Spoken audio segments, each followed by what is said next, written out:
So, kita akan belajar macam mana cara untuk kita typing secara cepat. Walaupun tak pro, at least kita type tu laju lah kan. Kita akan guna kedua-dua belah tangan kita.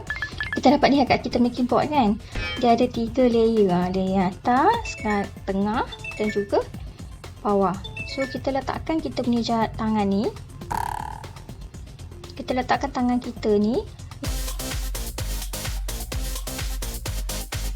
Yang jari paling kiri sekali kita letak kat A.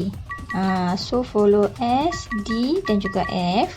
Dan tangan kita belah kanan, jari yang paling kanan sekali kita letak kat L, K, J dengan H. Okay, J tu tak apalah, biarkan. Start daripada A, kita type A. Kita pergi kepada bawah. Z, naik ke atas semula. A, dan paling atas sekali Q. Back ke tengah. A. Lepas tu space. Inilah cara kita akan praktis untuk typing.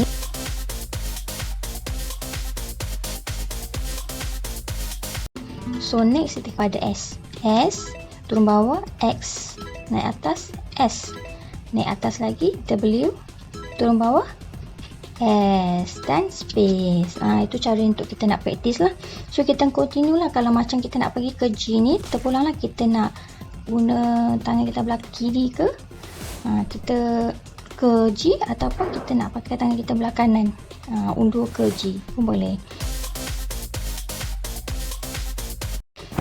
So itulah cara dia. Kalau kita pergi kepada kanan pula, ke L, kita pergi bawah adalah koma, naik atas L, naik paling atas P, pergi ke bawah ke tengah L dan space.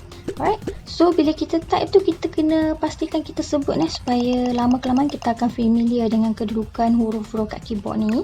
Contohnya K, next K, kita pergi pada bawah M, kita naik atas K, kita naik atas lagi O, pergi ke tengah K. Pastikan anda jangan angkat kita punya jari ni, just kita letakkan memang kena rapat ke keyboard, jangan angkat jari kita.